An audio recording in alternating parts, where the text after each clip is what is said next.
जय भीम। नमो साथियों।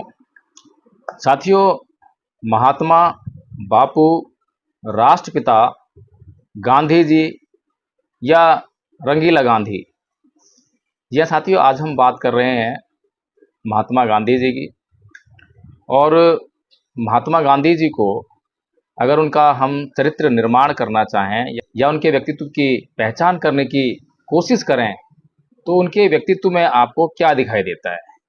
महात्मा गांधी एक देशभक्त के तौर पर, एक पार्टिकुलर किसी समाज के भक्त या किसी एक पार्टिकुलर किसी धर्म के भक्त, बहुजन समाज यानी एससी एसटी ओबीसी समाज के दुश्मन के तौर पर, या फिर अहिंसा के पुजारी के रूप में। जी हाँ साथियों, ये सब जो विशेषण हैं आप महात्मा गांधी के लिए प्रयोग कर सकते हैं। और इन सभी विशेषणों को महात्मा गांधी के लिए हम किस प्रकार से प्रयोग कर सकते हैं, इस पर थोड़ी सी चर्चा करने का आज हम प्रयास करेंगे।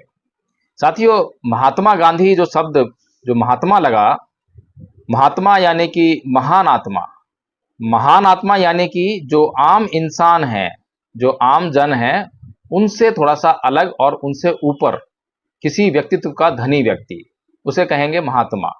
और मैं बताता चलूं कि ये जो महात्मा या आत्मा का जो कंसेप्ट है, ये हिंदू धर्म में है। हिंदू धर्म के अलावा ये शब्द आपको और किसी धर्म में आपको देखने को और सुनने को नहीं मिलेगा। हालांकि जैन धर्म के लोग भी आत्मा में विश्वास करते हैं, लेकिन वो महात्मा शब्द का जो है प्रयोग नहीं करते हैं। एक देशभक्त के रूप में आप सोच सकते हैं कि महात्मा गांधी ने देश को आज़ाद कराया, ऐसा हमारे दिमाग में बचपन से ही किताबों के माध्यम से, फिल्मों के माध्यम से और जितने भी प्रचार प्रसार के साधन हैं, उन सभी के माध्यम से आपके जहन में एक तस्वीर बनाई जाती है कि महात्मा गांधी जो है एक देशभक्त हैं, क्योंकि उन्होंने इस देश को आज़ादी दिलाई है। अब ये सोचने वाली बात है कि क्या वास्तव में महात्मा गांधी ने इस देश को आज़ादी दिलाई है, या फिर ऐसी परिस्थितियां वहां पर पैदा हुई जिससे कि अंग्रेजों को भारत को आज़ाद करना पड़ा। तो उन सभी बातों पर हमें विचार करना पड़ेगा, सोचना पड़ेगा कि ऐसी कौन सी परिस्थितियां डेवलप हुई जिसके कारण महात्मा गांधी ने या फिर अंग्रेजों ने भारत को आज़ाद कर दिया। एक बात और मेरे जहन में आती है कि महात्मा गांधी ने कई बार भूख हड़ताल की, विशेष तौर पर पूना पैक्ट के दौरान भूख हड़ताल की, लेकिन भारत की आज़ादी के लिए उन्होंने कभी भी भूख हड़ताल नहीं की। तो मुझे तो इस तथ्य से ऐसा लगता है कि अगर महात्मा गांधी दलितों के अधिकारों के विरोध में जाकर, या उनको कोई अधिकार ना मिले या फिर उनको एक अलग से विशेष पहचान ना मिले, इस बात के लिए अगर वो भूख हड़ताल कर सकते हैं, आमरण अनशन कर सकते हैं। आमरण अनशन करना मतलब अपनी बात को मनवा लेना। जी हाँ साथियों, अगर वो इस बात के लिए अगर भूख हड़ताल कर सकते हैं तो मुझे लगता है कि भारत की आज़ादी के लिए भी वो भूख हड़ताल कर सकते थे। अब ये एक सोचने वाली बात है कि उन्होंने ऐसा क्यों नहीं किया, ये आप लोग थोड़ा सोचें, विचारें। एक और भूख हड़ताल का जिक्र मैं करना चाहूँगा, वो है भगत सिंह की भूख हड़ताल। जी हाँ साथियों, भगत सिंह ने जेल में भूख हड़ताल की थी और महात्मा गांधी तो केवल 3-4 दिन तक भूखे रहे, लेकिन भगत सिंह की जो भूख हड़ताल थी वो 100 दिन से ऊपर चली थी। और उनके एक और साथी थे, वो इस भूख हड़ताल के दौरान, जो उनके साथ में ही भूख हड़ताल में शामिल हुए थे, उनकी भूख हड़ताल से मृत्यु भी हो गई थी। तो साथियों, आपको क्या लगता है कि भूख हड़ताल जो है किसने देश के लिए की और किसने अपने निजी स्वार्थों के लिए, अपने समाज के लिए या अपने पाखंडी धर्म को बचाने के लिए किसने किस प्रकार की भूख हड़ताल की?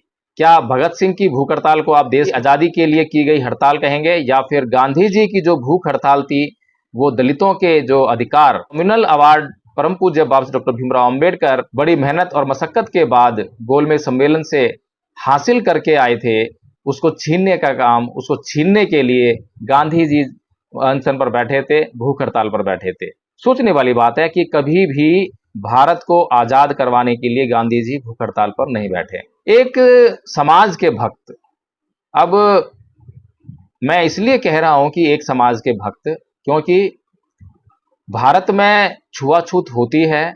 भारत में छुआछूत के आधार पर एक बहुत बड़े समुदाय पर अमानवीय अत्याचार लोग करते हैं।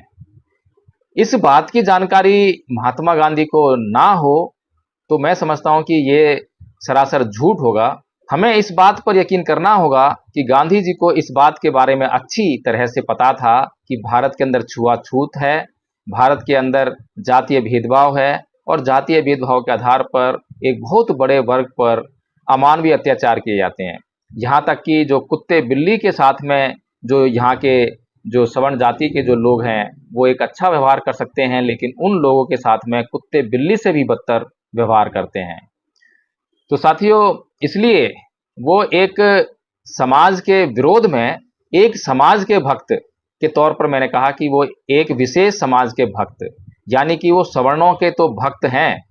सवर्ण समाज को बचाने के लिए, उसके रीति रिवाजों परंपराओं को बचाने के लिए वो किसी भी हद तक जा सकते हैं, लेकिन वहीं पर अछूतों को उनको आज़ाद करने के लिए, उनके मानवीय अधिकार उनको देने के लिए वो कभी भी अनशन नहीं करते हैं, वे कभी भी भूख हड़ताल नहीं करते हैं। यहाँ तक कि जो भारतीय राष्ट्रीय कांग्रेस थी, जो कि उनके अनुसार चला करती थी, उन्होंने कभी भी इस बात के लिए उस कांग्रेस में नियम नहीं बनाया कि जो भी इस कांग्रेस का सदस्य है या कोई भी सदस्य लेना चाहता है तो उसे सबसे पहले ये जातीय भेदभाव मिटाना होगा। ये जो अमानवीय अत्याचार कुछ लोगों पर हो रहे हैं उनके खिलाफ आंदोलन करना होगा। उन्होंने किसी भी इस प्रकार की शर्त को भारतीय राष्ट्रीय कांग्रेस की नियमावली में शामिल नहीं करवाया। तो इससे मैं कह सकता हूं कि वो एक पार्टिकुलर समाज के थे। वो दलितों के या अछूतों के या SC ST OBC के बिल्कुल भी नहीं थे, बल्कि उनको SC ST OBC के अधिकारों के हत्यारे के रूप में मैं देखता हूं। एक धर्म के भक्त, यानी कि हिंदू धर्म के लिए वो किसी भी हद तक जा सकते हैं। यहाँ तक कि उन्होंने एक स्टेटमेंट दिया था कि मुझे मुस्लिम्स के साथ में रोटी और बेटी का व्यवहार बिल्कुल भी मंजूर नहीं है। उनके बड़े बेटे को एक मुस्लिम लड़की से जो है प्रेम हो गया, जिसकी उन्होंने बहुत सख्त खिलाफत की, उसका बहुत विरोध किया। और छोटे लड़के को जो है ब्राह्मण लड़की से प्रेम हुआ। और गांधी जी अपने इन दोनों बेटों की इस जो शादी के बहुत खिलाफ थे। नितांत सांप्रदायिक और नितांत जातिवादी व्यक्ति थे। एक विशेषण और गांधी जी के लिए प्रयोग किया जाता है, वो है अहिंसा के पुजारी। आपको क्या लगता है साथियों कि क्या वास्तव में गांधी जी अहिंसा के पुजारी थे? साथियों, जिस परिवेश में उनका लालन पोषण हुआ, उनका बचपन बीता, वो जो परिवेश था वो जैन धर्म का था। गुजरात में जैन संप्रदाय का वहाँ पर जो है अधिक बोलबाला है और उन्हीं जैनियों के बीच में जो है उनका बचपन गुजरा, तो इसीलिए अहिंसा का जो तत्व है उनके दिमाग में आ गया। लेकिन पूरी जिंदगी भर वे राम का राग अलापते रहे। आपने उनके कई भजन सुने होंगे और आपने उनको गीता का पक्ष रखते हुए देखा होगा, उनको आपने वर्ण व्यवस्था का पक्ष रखते हुए देखा होगा।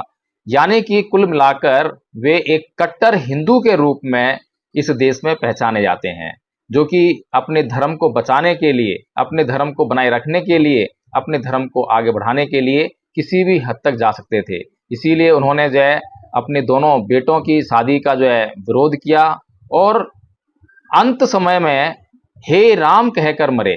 अब मुझे तो बड़ा ताज्जुब होता है कि अगर मैं वाल्मीकि रामायण पढ़ूं, तुलसीदास की रामायण पढ़ूं, 100 से ऊपर जो इस भारत देश में रामायणें मौजूद हैं, मैं कोई सी भी रामायण पढ़ लूं, मुझे किसी भी रामायण में राम एक अहिंसात्मक व्यक्ति के रूप में दिखाई नहीं देते हैं, बल्कि उनके हाथ में धनुष दिखाई देता है, बाण दिखाई देता है, धमकियां दिखाई देती हैं, गुस्सा दिखाई देता है, क्रोधित व्यक्ति दिखाई देता है। नाना प्रकार के ये जो स्वभाव हैं राम के, हमें किसी भी रामायण में देखने को, सुनने को और पढ़ने को मिल जाते हैं। तो राम किस प्रकार से अहिंसात्मक थे, यह बताने का काम गांधी जी ने कभी भी नहीं किया।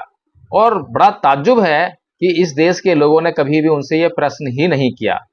गीता की बहुत प्रमुखता से बात करते थे, तो कृष्ण जी के हाथ में चक्र, वो चक्र क्या करता था, लोगों के गले क्यों काटता था, क्या लोगों के गले काटने को गांधी जी अहिंसा समझते थे? तो साथियों, कुल मिलाकर जो गांधी जी का जो कैरेक्टर है आपको शायद ही समझ में आए। अब इन सब बातों के प्रभाव में, इन बातों को सोचने और समझने के बाद आपको क्या लगता है कि गांधी जी को हम क्या कहकर संबोधित कर सकते हैं? तो साथियों, मुझे तो लगता है कि गांधी जी एक मौकाप्रस्त व्यक्ति थे, जिनका कोई विशेष एजेंडा नहीं था। समय समय पर पलटी मारते थे, जब जैसा अवसर देखा वैसी ही बात कह दी। चाहे वो पूना पैक्ट की आप बात देख लीजिए। पूना पैक्ट के समय में जब वो अनशन पर बैठे तो उनका अनशन तुड़वाने के लिए परम पूज्य बाबा डॉक्टर भीमराव अंबेडकर को हिंदुओं के द्वारा गंभीर धमकियां दी गई, उनको जान से मारने की धमकी दी गई, उनके समाज के लोगों की हत्याएं करने की धमकी दी गई, उनके समाज की बहन बेटियों की इज्जत तार तार करने की धमकियां दी गई। साथियों, इसके अलावा गांधी जी की बीवी जो कस्तूरबा गांधी थी, वो भी बाबा साहब डॉक्टर भीमराव अंबेडकर के पास झोली पसार कर गांधी जी के जीवन की भीख मांगने के लिए गई थी। तो साथियों, इस तरह से जो है गांधी जी ने क्या वास्तव में ईमानदारी से वो अनशन किया था, और क्या उनका जो अनशन है वास्तव में नैतिकता के आधार पर टूटा? हम यह बिल्कुल भी नहीं कह सकते कि गांधी जी ने जो अपना अनशन किया था वो नैतिकता के आधार पर किया था, और जो उन्होंने अपना अनशन तोड़ा वो भी नैतिकता के आधार पर तोड़ा। इसी प्रकार चौरी चौरा जो कांड हुआ, जो सत्याग्रह चल रहा था, उस सत्याग्रह में जो हिंसा हुई और उस हिंसात्मक घटना के तुरंत बाद गांधी जी ने पलटी मारी और उस सत्याग्रह को वापस ले लिया। इसी प्रकार से गांधी जी ने जितने भी सत्याग्रह किए वे सत्याग्रह सभी के सभी कॉम्प्रोमाइज पर खत्म होते हैं। अंग्रेजों के साथ में उन्होंने हर बार कॉम्प्रोमाइज किया, लेकिन किसी भी समझौते में गांधी जी ने भारत की आजादी के लिए कभी भी बात नहीं कही। यहां तक कि भगत सिंह को फांसी देने की जो बात थी, लगातार वे बाहर तो कहते रहे कि मैं भगत सिंह की फांसी को रोकने के लिए बात करूंगा, मैं उसकी फांसी रुकवाऊंगा, लेकिन जब गांधी इरविन समझौता होता है तो उसमें एक शब्द भगत सिंह की फांसी पर वहां पर जो है नहीं मिलता है। इस प्रकार से भगत सिंह की जो लोकप्रियता देश में बढ़ रही थी, क्या हम ऐसा सोच सकते हैं कि गांधी जी ने उस लोकप्रियता से घबराकर भगत सिंह की फांसी को नहीं रुकवाया, बल्कि वहां पर अंग्रेजों से ये कहा कि जो लाहौर अधिवेशन होने वाला है कांग्रेस का, उससे पहले ही भगत सिंह को आप फांसी दे दीजिए। तो आप समझ सकते हैं कि हम जो है इस देश में किन लोगों की पूजा कर रहे हैं, किन लोगों को महात्मा कह रहे हैं, किन लोगों को महान कहकर हम संबोधित करने का काम कर रहे हैं। साथियों, हमें बहुत गंभीरता से सोचना पड़ेगा, क्योंकि इस देश में जो प्रचार तंत्र है, उस प्रचार तंत्र के माध्यम से जो बहुत ही कैरेक्टरलेस लोग हैं, जलील लोग हैं, जिनके पास कोई चरित्र नहीं है, जिन लोगों ने समाज की जो संस्कृति है उसको प्रदूषित किया, उन लोगों को इस देश के लोगों के द्वारा पुजवाने का काम किया, उन लोगों को ईश्वर बताने का काम किया, उन लोगों को देवी देवता बताने का काम किया। बल्कि इस देश में जो लोग सच्चे और ईमानदार महापुरुष थे, जिन्होंने इस देश के लिए बहुत बड़ा त्याग किया, बलिदान किया, उन लोगों के नाम जो है आपको किताबों में, टीवी पर, सीरियल्स में कभी दिखाई नहीं देते होंगे। अगर कभी भी आपको इन लोगों के नाम दिखाई देंगे तो एक विशेष जाति के मार्फत दिखाई देंगे, और इनको एक जाति से जोड़कर ही एक पहचान देने का प्रयास किया जाता है।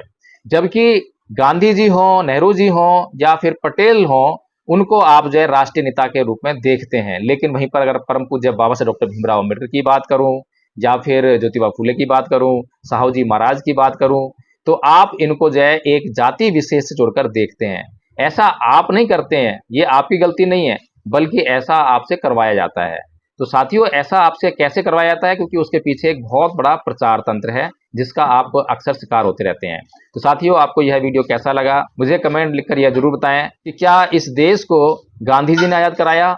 अगर आपको लगता है कि हाँ, गांधी जी ने ही इस देश को आजाद कराया है, और भगत सिंह, सुखदेव, राजगुरु या परम पूज्य बाबा साहब डॉक्टर भीमराव अम्बेडकर या फिर सुभाष चंद्र बोस, इन लोगों का इसमें कोई योगदान नहीं है, तो इन सब बातों के बारे में मुझे आप जो है कमेंट बॉक्स में जरूर लिखें। फिर से मैं एक वीडियो बनाऊंगा उस पर जो आपके कमेंट्स पे। और अगर यह वीडियो आपको अच्छा लगा हो तो आप इसको जो है शेयर जरूर करें, लाइक कर दें, और इस वीडियो को अधिकतम लोगों तक पहुंचाने के लिए इसको शेयर जरूर करें। जय भीम, नमो बुद्धाय।